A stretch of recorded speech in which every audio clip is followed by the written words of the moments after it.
Good morning, everybody, and welcome to Living Astrology with Janet.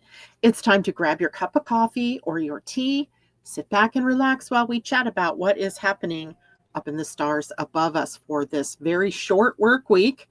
I've got my gratitude cup this morning. I'm very grateful for all of you who tune in each week to listen to what is happening in the stars and are willing to learn all about how astrology, human design, and the gene keys impacts us all. Grateful for all of you. Well, here we are in the last week of the month of November. Actually, we go until Sunday, but still, it's the last week, full week anyway. And the week isn't quiet, right? There's not as much maybe as last week that was happening, but there's still quite a bit going on. We start out with Mercury-Retrograde connecting with the planet Venus and bringing the mind and the heart together. And that's what we'll first talk about today. And then the whole of the week seems to be very Venus driven. And beyond the Mercury-Venus conjunction, we also have Venus in Scorpio trining ease and flow with Jupiter and also Saturn in Pisces, and then later in the week trining Neptune also in Pisces. And then as well, we'll have an interesting period of time where Saturn turns direct. And that happens actually on Thanksgiving Day here in the US, where Saturn comes to a standstill. So we call this stationing, where the planet slows down and is not moving backward in this case anymore, and is preparing for the forward momentum. So we'll talk about what all that has to do with the week ahead, but also this is the last time for the next 28 and a half years that Saturn will be in Pisces. So we are finishing a transit here.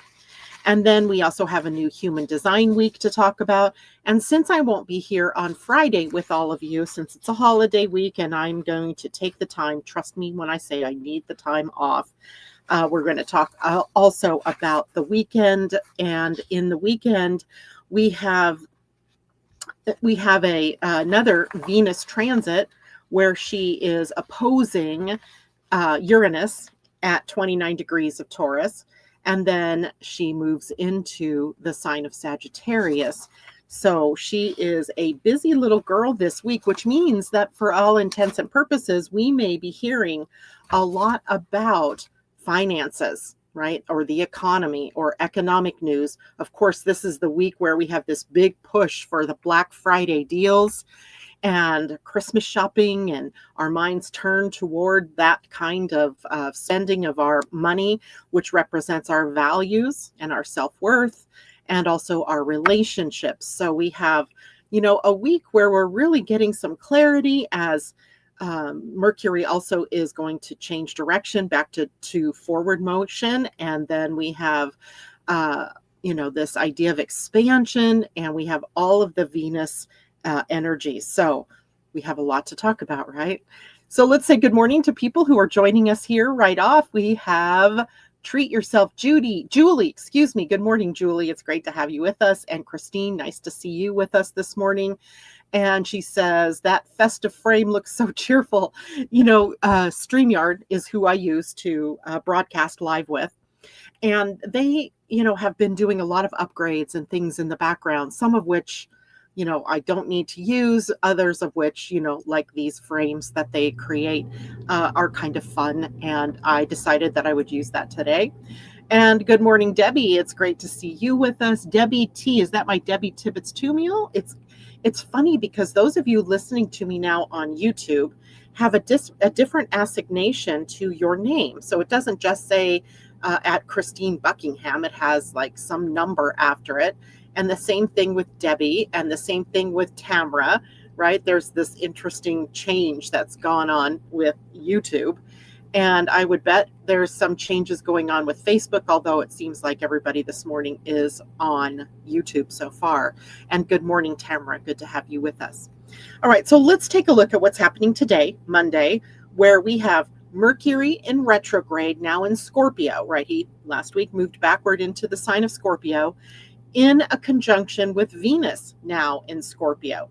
So today we open up the week with a deep dive of mind and heart, right? Mercury representing the mind, Venus representing the heart.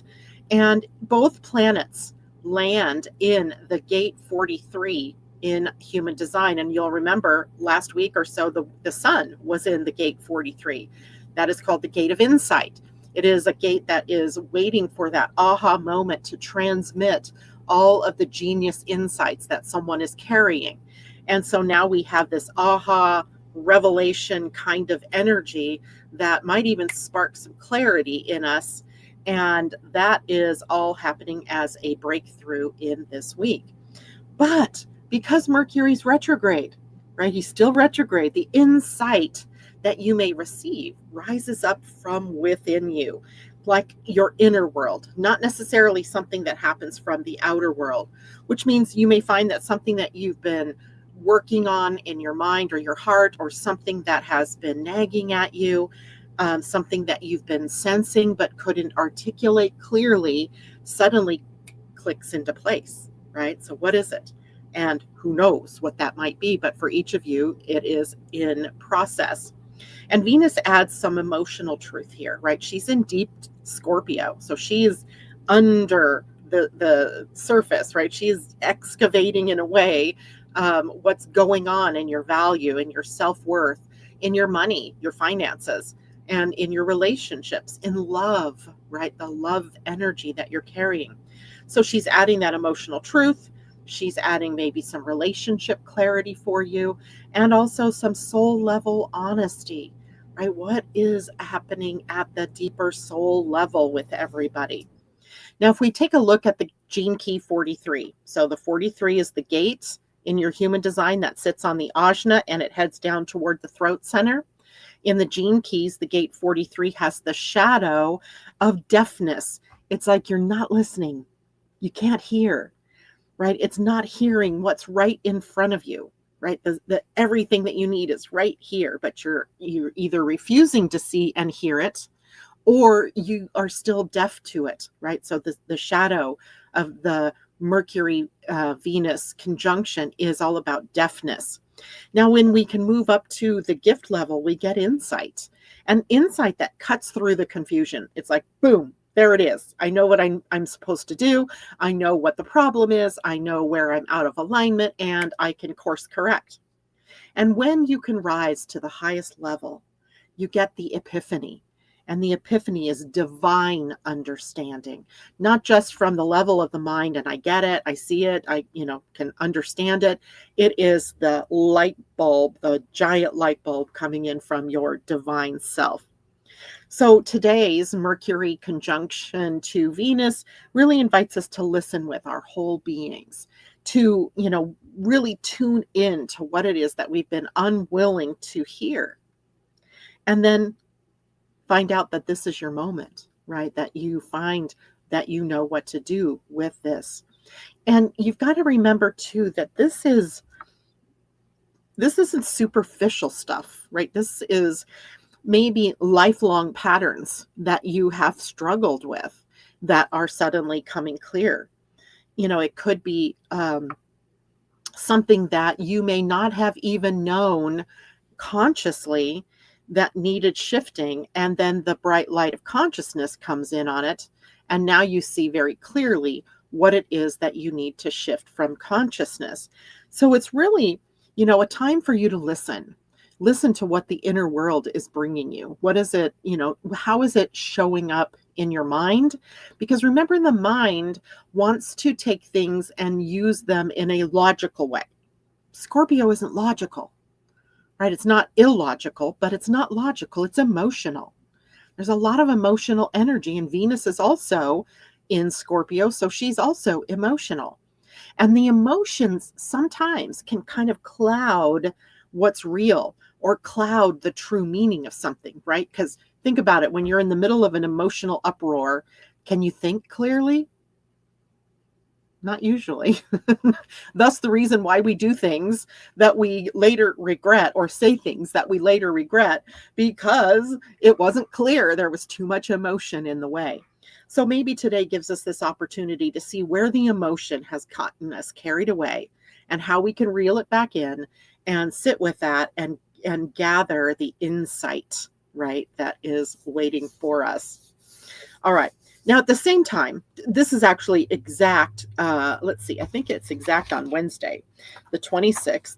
Venus comes into a trine with both Jupiter in Cancer, and I can actually show this. Actually, I did a chart for this morning. There we go. So here's Venus. She's over here on the left side of the chart, and I highlighted her in pink, and there's the conjunction there with her and Mercury retrograde. And then I highlighted the trine, right? The trine is highlighted in green and pink, and the pink is so light. I knew you guys wouldn't be able to see it very well, so I went over it with green. So Venus is in that trine. You can see it going over and up to the left or right, excuse me, and that's Jupiter. And Jupiter up there is in a trine with Venus and Mercury at the moment, but also with Saturn and Neptune down here toward the bottom right side of the chart. So we have the situation of the Grand Water Trine that we've talked about for a number of weeks, it seems like, because different planets are coming in and filling the Scorpio side of things and, creating that moment of the Grand Trine. And now Venus adds her voice to that Grand Trine. And Mercury, of course, we already knew he'd been going back and forth over this point. So this is really a sweet moment astrologically, right? And the fact that it happens, just as we're getting into the Thanksgiving holiday for us here, at least in the USA, seems to be a really stabilizing transit, maybe even the most stabilizing, beautiful, sweetest transit of the month of November so far. Now, forming the Grand Water Trine means that there's this flow of energy around the chart. If you were to look at this in your own chart, let's say, there's going to be 3 houses or 3 areas of your life that this trine is placed in. If this chart were a person, they would have a 12th house Venus and Mercury retrograde, and then they would have an 8th house Jupiter, and then they would also have a 4th house Neptune and Saturn. So the trine, the water trine, in this particular chart, and this is like the chart of the collective right now, is really calling us into karma. Like we're seeing almost the worst of the worst, the shadows and the disgusting ways in which things have been perverted in our world, and having to, square that away. And then in your own chart, you're also looking at that. How has it impacted you, right? How are these things that are going on in our world impacting you? And then what can we do, in your own life? What can you do from the 12th house Mercury Venus? That would be like going inward and, really clearing out some of the old karma. The 8th house up here with Jupiter, who would be maybe amplifying the need for emotional clarity and for closeness with family and with tribe, or closer, whatever your family is to you, right? It can be blood, but it could be your family of choice. And then Saturn and Neptune down here finishing a transit in Pisces right now, that would be bringing us closer to our divine selves. So we have this really amazing period of time to see things more clearly. And even if it's very emotional for us, it gives us this opportunity to flow, to restore, and to use grace in our lives, right? To gracefully flow through these things that are going on. Now, by Wednesday, Venus will be into the gate 14, the gate of creation. And the gate of creation is a financial gate. It is on the sacral center and represents where it is that we work for money. It's the only place in the chart that works for money, right? Abundance is not working for money, right? That is not abundance. Abundance is the flow that gets established. But in the 14, that flow that gets established is from earning, from following your passion and making money from the things that you love. Jupiter's still sitting in the gate 62. And the 62 is a gate of preparation, right? It sees the details. It's looking It's funny because Jupiter is the planet that sees the bigger picture, and it's in a gate that really is more Saturnian. It sees the details. It's looking in, closer. So we have the opportunity to see the big picture, but also to claim the details that we need to prepare to be able to move forward. And then Saturn, and not so much, I got to look and see where Neptune is. I'm pretty sure Neptune's still in 25. Neptune is in 25, but Saturn, so we'll deal with these two separately. When the trine is activated with Venus and Jupiter with Saturn, that is the gate 36 that Saturn is in. And the gate 36 is called the gate of exploration. So this is where we're, taking an eye to, well, what else is possible? We're seeing this bigger picture, but it comes from crisis. It comes from turbulence. Right? There's sometimes we get this feeling that we can't sit still any longer. It's restless energy. It comes sometimes from boredom, and it is prompting us to do something, to get out and explore, to try things differently. Now, when Venus comes into that trine and Jupiter is sort of already, it's within orb of the trine to Neptune, the story is a little bit different because Neptune is at the gate 25. And that one prompts us to apply spiritual concepts to our lives. Universal love, right? Oneness, unity.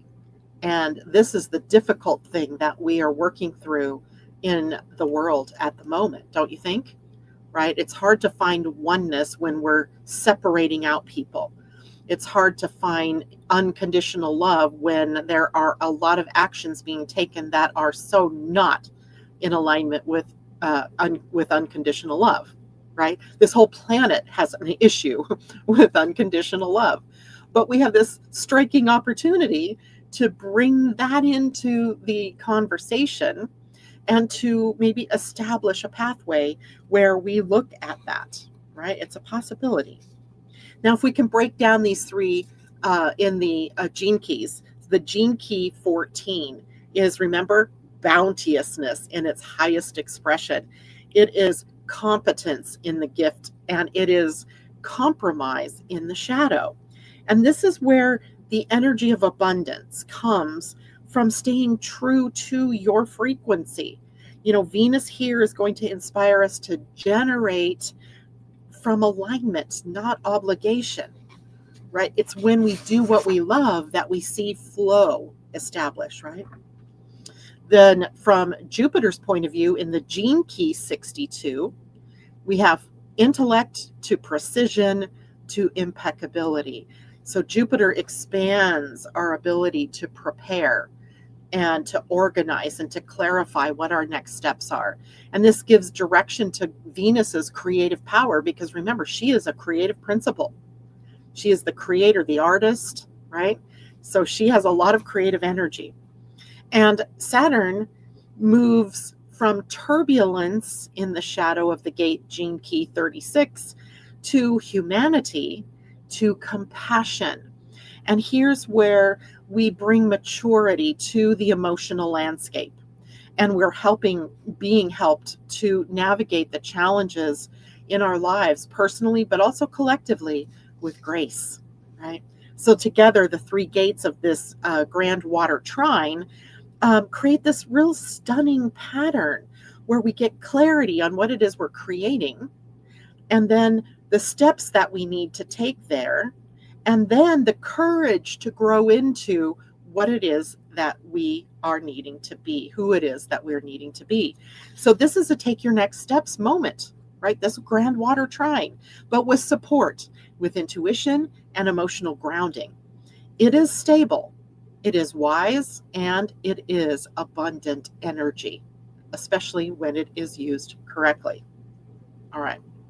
Now, I also want you to notice where Saturn is, down here at the bottom, kind of right corner of that triangle. So the biggest moment of the week really comes when Saturn turns direct. He stations direct on Thanksgiving Day here in the US. And this is a major pivot point in everybody's lives, right? Where, a planet such as Saturn, who holds such an important role in our lives, in the pantheon, of planets.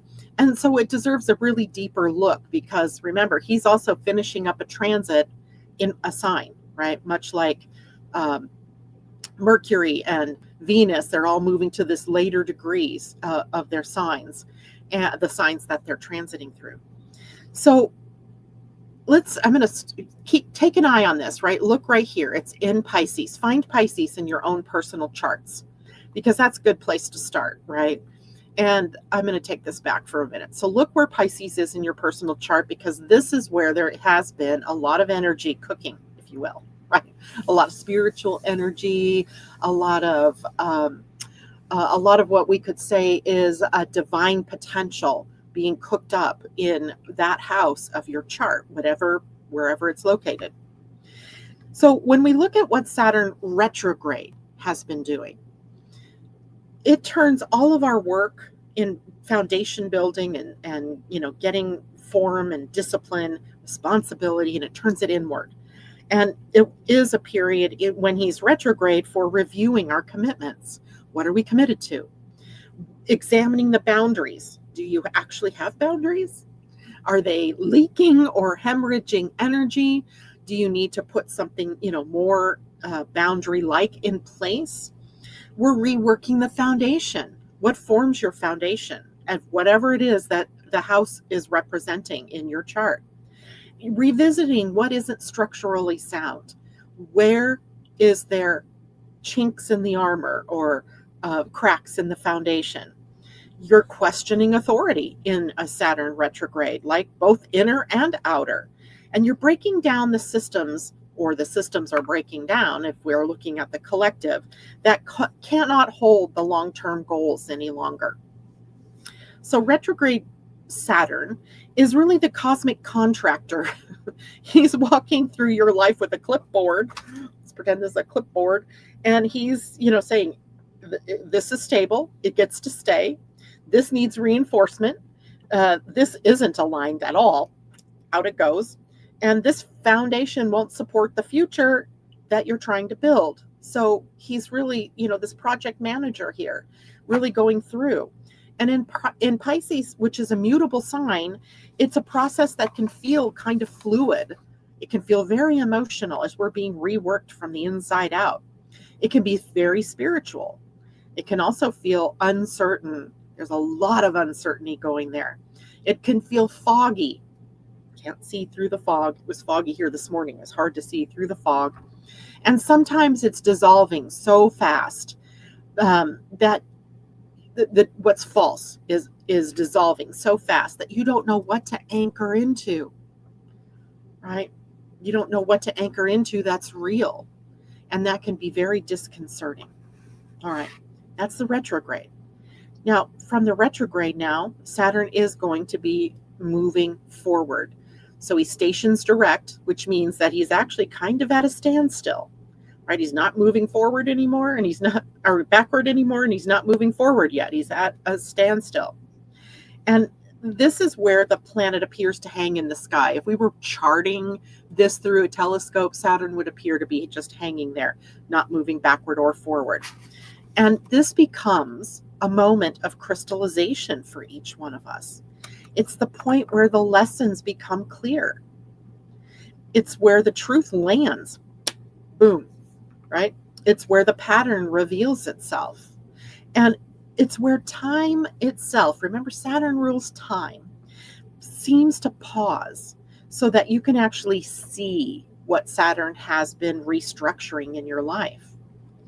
Now, because Saturn is in the gate 36, a gate called exploration in quantum human design, the station moment on Thanksgiving Day here in the USA may feel like a crisis that suddenly stops, comes to a standstill. Whatever's been nagging at you or whatever's been difficult comes to a stop. It could be a pattern that loses its grip. You're like, oh, that's so yesterday, right? A wave of turbulence that pauses midair. Maybe a moment where emotional chaos freezes. And it's just long enough for you to see and understand what it's been teaching you. Okay? But it can also feel like a little bit on the other side, like being suspended in the old energy, not yet clear what's next, but knowing for sure that you don't want to go backward. It might feel like stillness that feels uncomfortable, right? You know, this world always makes us feel like we need to keep moving. Moving forward means progress, right? And when we have a standstill, it can feel very uncomfortable. It could be a limbo that asks, are you choosing from the old paradigm in your life or the new one? Because stationary Saturn is kind of the cosmic fork in the road, right? You come to this point, like, do I go that way to my awesome, beautiful, wonderful future? Or do I keep dragging myself backward into the past with the old issues, right? The old paradigm. So you get to decide, which way are you moving? And then Saturn will start to pick up speed and move forward, right? That's the next step after this. And once he begins moving forward, the energy shifts from that internal processing to more of the external progress, right? So now direct Saturn begins to say, all right, take what you've learned and do something with it. Build something with it. Make the decision. Land. Commit to the path. Whatever that path is going to be, commit to it. Strengthen your boundaries. Structure the dream. And if retrograde Saturn is the inner excavation, direct Saturn is the construction phase, right? Now you're building. Now you're cooking with gas, right? And because Saturn is still in the gate 36 and will be for quite the time yet, the move is still from the shadow energy of turbulence to the gift level of humanity, where you're meeting life as it is, and you're owning your emotional truth, and you're responding with maturity, with response as opposed to reaction. And then, if you can, you're moving into the city of compassion, where the full awakening of the heart happens, and the ability to hold suffering and love at the same time. That's a big one, right? So yes, crisis may stop because Saturn is moving forward, or at least soften the edges, but something more important happens, and that is you stop responding to turbulence and crisis in the same way, the same old way, right? There's a lot of pattern breaking here. And I hope you all see this in your life. I want to hear, tell me what's going on in your lives right now as far as breaking patterns, moving beyond, breaking the mold, getting out of your own old way. I want to see what's going, I want to hear, I want to connect with what's happening for each of you. So Saturn Direct, now in the gate 36, will ask new questions like, how will you handle the transition from here on? How are you going to move forward? What have the storms taught you, right? What have the storms taught you? Because Saturn has been retrograde at least 2, if not 3 times while he's been in Pisces, right? So what emotional maturity are you ready to embody now, right? And, sometimes it's not so obvious, right? If you're not a very Saturnian person, if Saturn is tucked away in a positive place in your chart, this may be a little more difficult for you to pinpoint. But I can guarantee something has been moving and shaking on the inside of you during this period of time. And then if we look at the bigger picture of this Saturn Direct, this is Saturn's last run through Pisces for another 28 and a half years. And think of it as the final chapter of the Saturn in Pisces time. Whatever's dissolving, or what dissolving needs to happen now, right? What do you got to let go of now? Whatever spiritual lesson you've been avoiding, you're about to see it clearly, right in your face, right smack dab.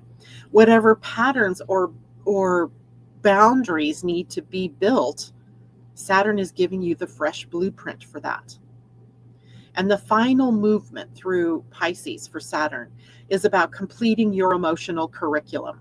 We are only a year and a half away from, maybe less than a year and a half away from the solar plexus mutation that occurs. in our human design. And that solar plexus mutation is all about becoming more clear about what the right use of emotion is, right? Not reacting and casting shade on people because or shaming others for what is going on within you. Being really true and clear about your emotions and using the emotional energy as a directional finder, as a way to get back on your path to aim at your North Star, right? So you're completing that emotional curriculum and you're evolving your spiritual maturity. You're strengthening your intuition and everything to do with the senses that are not the physical senses, right?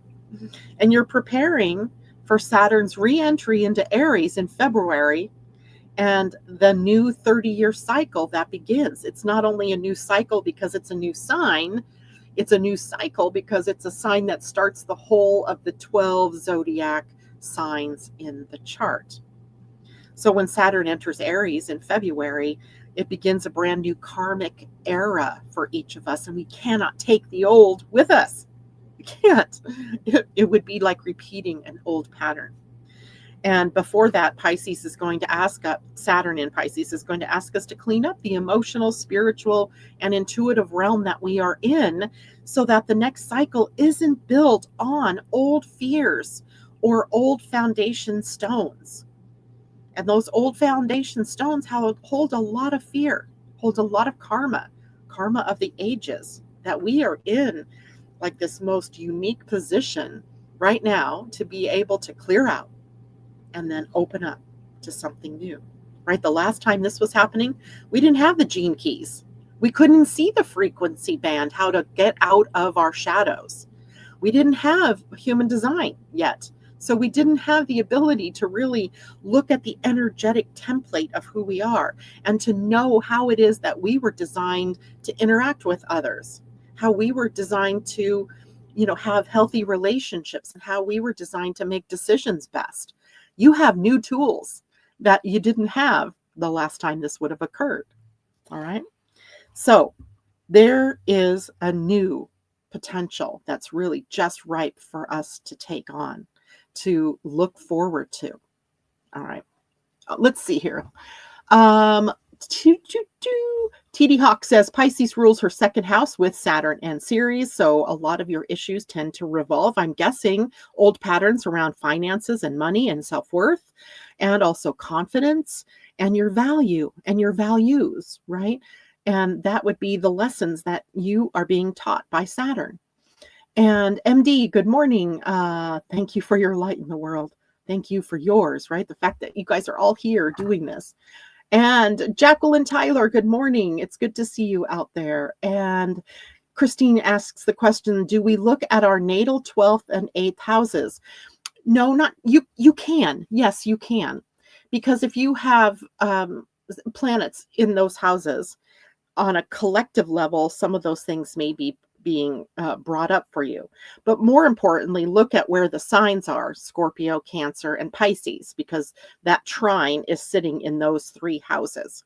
And if it's not the 12th house, it may not be so personally drawn to you as it would be your part that you play in the collective. So I hope that makes sense. Let me know if that doesn't make sense. And good morning, Joan Durchie. Good to see you. And Tom, hello. Good to have you with us this morning. And let's keep going down here and see. Patty, good morning to you. And Tom, YouTube is showing handles, not profile names. So that's interesting. Things are changing so much in the social media world, are everywhere. Like I'll go to a site and one day it's fine, and the next day I have to go through 15 hoops to actually access it, and it's ridiculous. It's just ridiculous. Catherine Worcester, good morning. Praying for your dad still. I hope everything is going well. I haven't checked on Facebook lately. Tamara, I've noticed a huge change. I am now just observing what people say and do, not absorbing it. Awesome. It's happened several times lately, and that's so good when you can see a pattern like that, Tamara, when you can understand in your human design, because of an open center perhaps, that you're taking in the energy from the people around you, and then that can have a tendency to get amplified and rebroadcast. And it's not even your own energy. So yay for you. They are going off their normal emotional abuse patterns. Interesting. And let's see here. Oh, thank you, Terry. I love you too. TD Hawk also says, I never agreed with them, but would become so sad. Not anymore. It's now just how they are, and I step away. You know, that's another beautiful thing about knowing your astrology, your human design, and your gene keys, is that you then find a new acceptance of not only yourself, but of what you're seeing in the people around you, knowing that everybody is at a various level of interacting with these energies, a various level of their own awakening and their own acknowledgement of spirit. And some people are, you know, still caught in that fourth dimensional, sometimes third dimensional energy. And we're, you know, that fifth dimension is right here. We're in it. And that sixth dimension is like waiting for us to jump in. Right? It's waiting for us to be the real creators of the reality that we're sitting in. And it's accessible. It's right there, right? We just need to learn how to be ourselves and clean up our own energy and stay in our own field, right? In our own field of expression. And you're welcome, TD. And Christine, that makes sense. Pisces Sun and Mercury in the 11th, Scorpio Moon, Neptune retrograde, Jupiter retrograde, North Node 7th. You got a lot of water going on here, girl. Cancer and Ceres in the 3rd, Saturn in Sagittarius in the 8th. Thank God Saturn is at least giving you some fire here, so you're not drowning, right? And Aloha Tom, the 5th dimensional, added a member. So now the 6th musically speaking, maybe so, right? When we're talking about dimensions, by the way, and this is kind of a side trip for me at this moment, you know, dimensionally, we all have access to all of the dimensions, at least 12 dimensions, right, that are accessible to the human at this moment in time.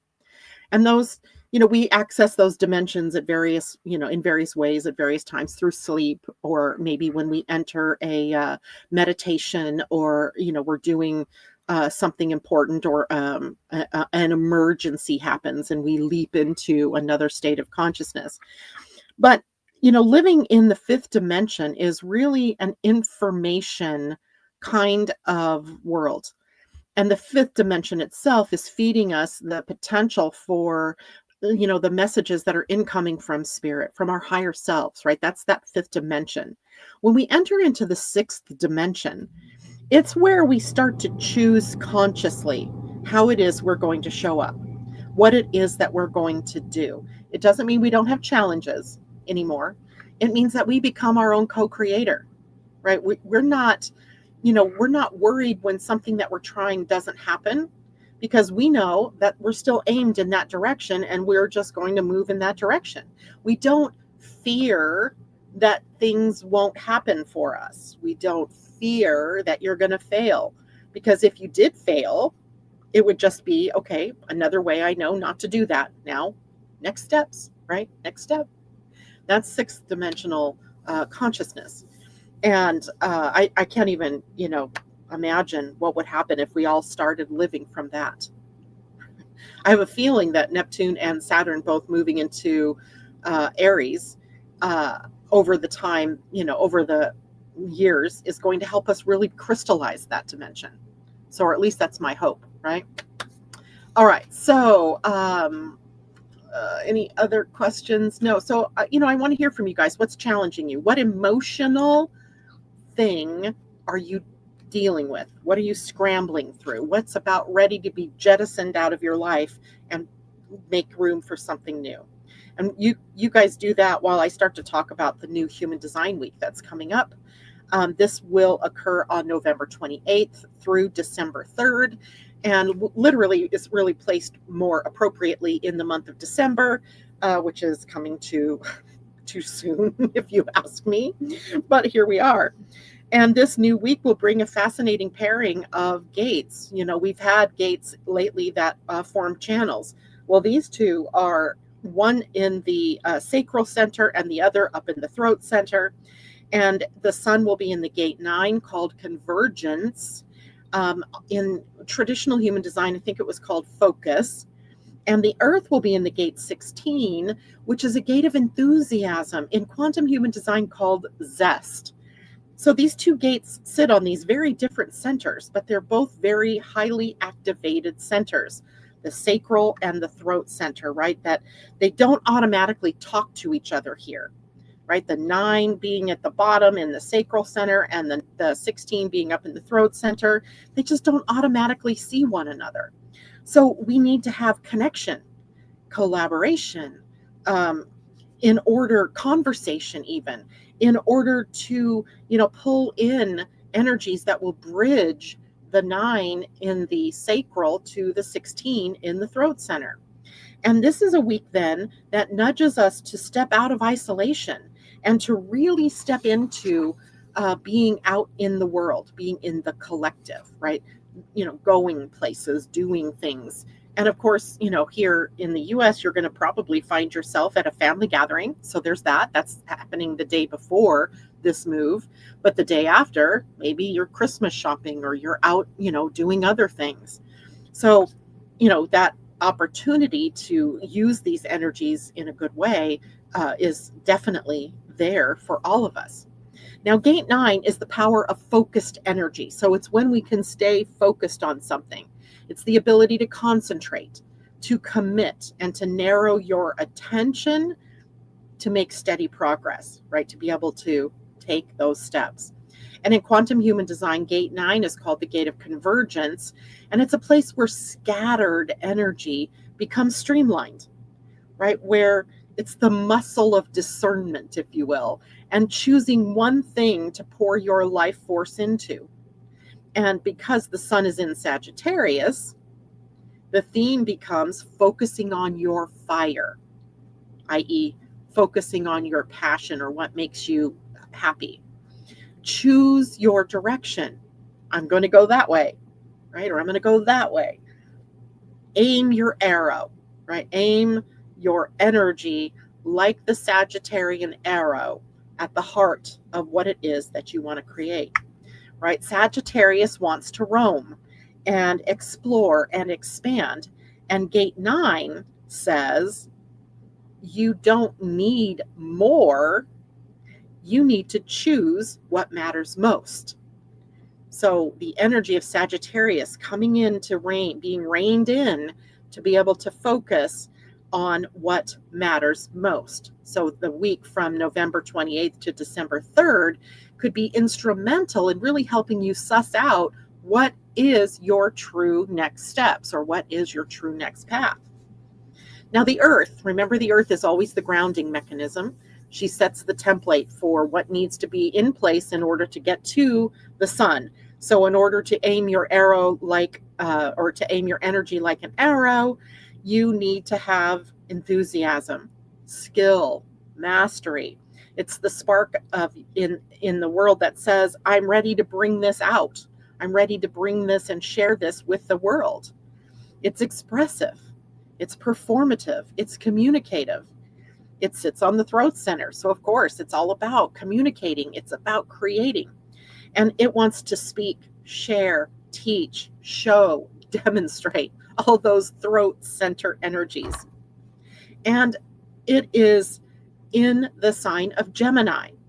So in Gemini, which amplifies learning, curiosity, communication, and versatility and experimentation, you get grounded this week by expanding and expressing what you're learning, not hoarding it or perfecting it in private, right? It has to be out. It has to be out of you. So how do these two gates work together? Because they're not in the same centers. They're, in order to bridge them, you have to have people. And this is where this really gets interesting this week, because the gate 9 focus, the gate 16 equals expression. The gate 9 says, choose one thing. The gate 16 says, share that thing. The gate 9 gathers up the fire. gathers up the fire, the passion. And the gate 16 releases the spark, sends it out into the world. The gate 9 builds the skill, and the gate 16 performs the skill. And the gate 9 narrows to that one thing, maybe two if you're a manifesting generator. And the gate 16 amplifies its expression. And because, one of these gates, the 9, sits on the sacral, the doing center, being center, and the other sits on the center of speaking, right? The earth sitting here at the gate 9, the connection isn't automatic, right? You'll often need collaboration this week, teamwork, conversation, teaching situations, or somebody else who's acting as the energetic bridge for you.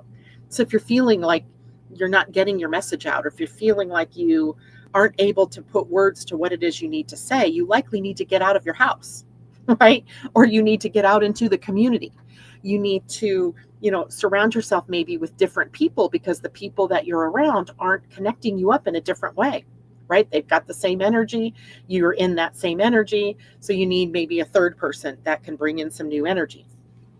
Now, from the Gene Keys perspective, this particular week, the Gene Key 9, where the sun is sitting, is the energy from inertia to determination to invincibility. Invincibility, imagine that. That's in your DNA. You're invincible. The shadow of inertia scatters your energy so thin that it can't make progress. You're doing too many things in too wide of a band, and you're not really focusing on what's most important. When you can rise to the gift level of determination, it's choosing what truly matters and giving it your full devotion. And then to rise up to the city of invincibility, that is an unstoppable focus, a frequency that really cuts through the chaos like a laser beam, just goes right in, right to the point, right to the heart of something. Now, the earth at the 16 is moving from the shadow of indifference to the gift of versatility to the city of mastery. And the shadow is apathy, right? Indifference. Why bother? Right? Been here, done this, not made any progress. That's where Saturn is. And why bother? But the gift is experimentation, trying, learning, shaping, refining, right? Putting in some effort, being versatile, willing to be flexible and change, the way of doing something, your direction even. And in the city is mastery, which is the effortless genius that arises when you are in a wholehearted practice of something, when you really know who you are, what your gift is, and how it is that you want to share that with others. So here's the magic of the upcoming week. It is when you focus using gate 9, your passion returns. That's gate 16, right? Zest. When you use your zest, gate 16, your focus strengthens. That gate 9, right? Or Gene Key 9. They feed each other when you let them, right? So that's our week. Now, if we look at these two gates, this is a Sagittarius and Gemini sort of axis that we're dealing with, right? The sun is in Sagittarius, so the earth is in Gemini, right? They're opposites of one another. Sagittarius sun wants meaning, wants purpose, wants direction. And the Gemini earth wants information, wants conversation and exploration. Together, they're working together in this axis to determine what you're learning, or to ask the question, what is what you're learning and how does it become wisdom? How do you turn all that knowledge into wisdom? And what you're focused on wants to be shared, right, with others. And so this is the week from the 28th to the 3rd of December to take something you've been chewing on and really bring it into form through teaching or writing or speaking or planning or mapping or outlining or practicing or simply sharing with someone who gets it, right, or gets you. This is also one of these weeks where you cannot go it alone. This is a all encompassing, we're all in this together kind of experimentation, I would say. The universe wants to have conversation with you. Does this make sense to everybody? Does anybody have questions? I am woman, hear me roar. I am strong, strong. I am invincible, invincible. I like that. Okay, so hold on here. Excited to hear her vision, and we'll see if I may be able to come up with a few things to show her a bit later in the week. I'm missing something here. And on the creative excitement, I'm excited about the possibility to illustrate a children's book. First meeting today. Awesome. We'll be holding out some really good energy for you there, Tamara. And that's great to see her vision and see if that vision fits with you. And if it does, awesome. And if it does not, you have to be willing and okay to say pass, right? If it doesn't trigger your passion, it is not the right project. The fear that we always seem to have is that another project won't be coming for us, right? That we're going to miss out, right? FOMO, is it fear of missing out? FOMO. TD Hawk says, my throat and my spleen is highlighted and 48 is hanging. So now with the 16 completing the path. Yes. Now the 48 to the 16 is a channel of mastery in and of itself, right? But it also can sometimes feel like it doesn't know enough, doesn't have enough certifications, isn't strong enough, isn't worthy enough. It can get really into this conversation about not being educated enough, worthy enough. So you're going to need to work with that conversation when it starts to spark up within you, right? You're going to have to say, no, this is right up my alley. This is, I've got the artistry, I've got the knowledge, I've got the ability, I want to do this, right? You're going to have to do that. All right. And it sounds like a great week. It does, Christine, doesn't it? It is a kind of great week. Now, during the weekend, let's do that because I won't again be here on Friday, right? I'll be taking the vacation, the 4-day weekend. Definitely need it. On the weekend, the planet Mercury also makes a shift, moving from retrograde, hanging still in that stationary, and then moving direct. And then Venus will also continue on with her little striking up conversation with the planets in the universe by opposing Uranus in Taurus at the 29th degree, right? And then Venus, one more time, making another splash by moving into Sagittarius.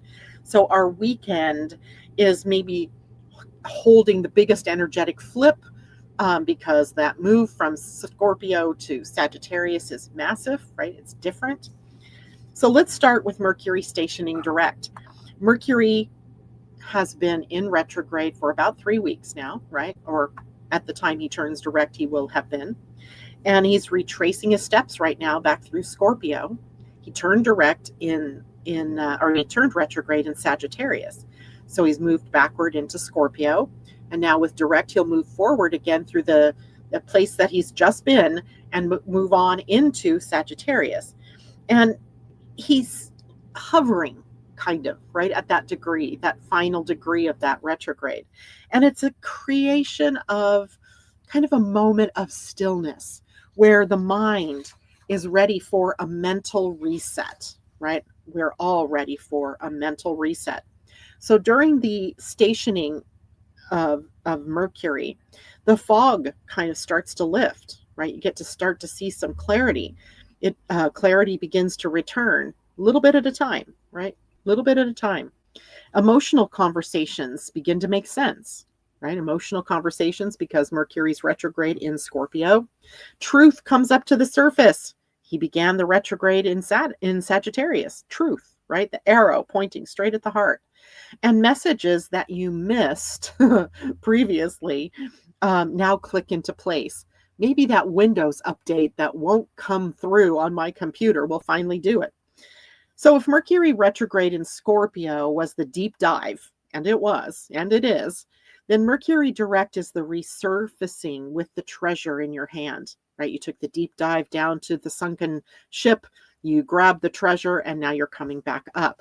You get your voice back. It's funny, my daughter has laryngitis right now. Hopefully she'll get her voice back. You get your clarity back and you get your direction back, right? Not so much waffling and not sure what to do. You get those clarities back. So be gentle with yourself though, because Mercury is still slow. Like he doesn't turn around and just zoom forward. He takes his time, right? He's still stretching. He's still waking up, yawning, right? He's getting ready to move. Give it the weekend. Give him the next week even to find his stride as he starts to move forward in your chart. So wherever Scorpio is in your chart is where this is happening, right? This is a shift that's occurring. And then on the same day as Mercury turns direct, Venus comes into the opposition with Uranus in Taurus. You know what oppositions are? Tugs going in opposite direction, right? And this is the disruption. This is the electric jolt maybe that shakes something loose for us. And Venus in Scorpio is deep, loyal, intense, and emotionally all in. And Uranus in Taurus is the liberator, the awakener, sudden awakenings, revelations, surprises, changes in the physical world. And when these two oppose one another, then the universe also asks what needs to shift in your relationships. This is a karmic degree, right? A last degree. So you've gathered wisdom with the Venus moving through Scorpio. Now find at the final degree of Scorpio and Uranus at the final degree of Taurus. There's wisdom that's been gathered through the transit. So what's the need to shift, or what needs to shift in your relationships, in your finances, in your values, and even in a way that makes you evolve, right? Or helps you to evolve. And this is the kind of transit, right? That is revealing the truth behind emotional patterns. Something that maybe you couldn't put your finger on. Now you can really put your finger on. This is a transit that breaks stagnant places, stagnant agreements, stagnant things in a relationship, and it triggers important conversations perhaps. Maybe you've been avoiding, and probably rightfully so with Mercury having been retrograde. Inspires creative breakthroughs though, right? That moment of aha, right? Rearranges your financial plans maybe.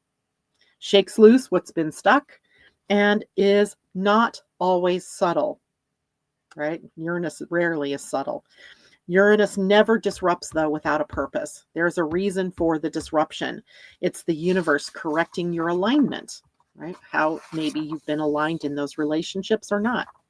And because Venus will still be in the gate 14, the gate of creation, and Uranus activates the Taurus body and the material plane, the opposition can really shake up how you earn money, how you create, what you create, who you share your resources with, what you're investing in, what you value, all of these things. The economy may shake and rumble a bit at this. And this is a liberation moment for us to remember. It's maybe not comfortable. Whether it's comfortable or not, it depends how tightly you've been holding on to something that needs to shift, right? If you've been hanging on teeth and, claws, then it might be more difficult. But if you've just been like, I'm just letting go, then this could be a whole lot easier. And then Venus immediately moves into Sagittarius on Sunday, the 30th of November. And now the big exhale. Venus lifts out of that scorpionic emotional depth and enters the more fiery, curious, and expansive energy of Sagittarius. That's Jupiter's realm, right? This is a mood change. You'll actually feel it. And in your heart, in your creativity, in your relationships, things may free up. And when Scorpio digs in, Sagittarius lifts up, right? And searches wide and seeks meaning and, sees the bigger picture of all of this. And when Venus moves into Sagittarius, the themes shift to bigger horizons in love. There's that. Adventure and growth become more open, or we become more open to that. Compatibility through shared values and worldviews. Honesty that feels freeing and not threatening, but also curiosity in our relationships and new financial possibilities and playful exploration instead of emotional intensity, right? It feels like this could be a very good shift for all of us. And if Venus in Scorpio asked, what is true? Then Venus in Sagittarius says, well, what is possible, right? A different choice of words there in different signs. So really your heart wants more breathing room, and your relationships want more authenticity. Your creativity wants fresh inspiration, and the money, your money, wants a bigger vision, right? Earning power. This is the energy then Venus brings us: new ideas and new collaborations and spiritual connection and lots of really good things potentially. So it's a let's try it and see what happens kind of attitude that we shift to in on Sunday. It's hope, it's warmth, and maybe a shift toward optimism. We could use some optimism, right? So this really is a week where Venus is holding the steering wheel, right? With all of her different connections that she's making, revealing truth in one sense, deepening our insight in another, shaking loose what's been stuck, and then ushering in a brand new chapter of fire, inspiration, and possibility as we get to the end of this week. It's an incredible setup for December's energy and for the new direction many of us feel that's pulling at our hearts. All right. So again, I will not be here on Friday, but I will see you on Monday, and we will take a look ahead at December. And Tam will be with me on December 3rd, Wednesday the 3rd, for us to do our full-on look ahead at the energies for the month of December. Thanks so much, everybody, for joining me today. Did I have questions I forgot to answer? Some fears about possible changes to Social Security. Keep in mind what you want. Keep in mind what you want. Card for the week, please. I don't have time for that, Tom. I'm so sorry. Well, maybe I'll just, let's pull an angel card, just quick. If I don't get everything done in time, oh well, there's later. There's tomorrow. All right, so let's do the angel card for the week ahead. Ooh, this one wants to come and play. Earth Mother. It says, you know how to evolve. There's the picture. Earth Mother. That's really very lovely. Okay, let's see what it says. Earth Mother. That means that we should probably pay attention to the gate 16, right? Where the Earth will be later in the week. But also right now, Earth sitting at the gate. Ooh, that's next year's. Here we go. Yes, that's right. The gate 20, the gate of patience. The Earth Mother is the card that represents the higher self of the planet, the highest, most loving intelligence that has helped this planet survive, thrive, and evolve. This is the energy we feel when we are concerned for the well-being of the planet and all of her living creatures. It's an angelic presence that holds the ancient codes of evolution, a presence that can assist us in learning about the planet and positively contributing to the world. The Earth Mother will continue on even after the physical Earth is no longer here. She wraps us up in unconditional love and her non-judgmental Mother Knows Best energy. So never dull your sparkle. This is the extra guidance. Never dull your sparkle. Stop holding yourself back from the growth that comes so naturally to you. Take heed of the lessons that are being brought to your attention and take the steps that you know are required to move into a state of flow once more. If you aren't sure what the next step is, ask yourself what you are avoiding. Oh, good question. What are you avoiding? Often our ego convinces us it's something big that requires our attention, but often it's the day-to-day relationships and connections that require our presence and honesty and will lead to our soul's evolution. Your activation says, I take the soul-led steps I need to in order to heal and grow. I take the soul-led steps I need to take. I take the soul-led steps I need to take in order to heal and grow. See, I'll put this up here. Then you can see it. There you go. There's our card. That's the activation for the Earth Mother and a final picture of the Earth Mother. All right. Thank you so much for joining me this morning. I wish you all a happy Thanksgiving if you're here in the U.S., and I send tons of abundance to all of you, abundant energy, unconditional love, and gratitude for your presence here in the mornings and for being a follower of mine. Thank you so much. Bye for now.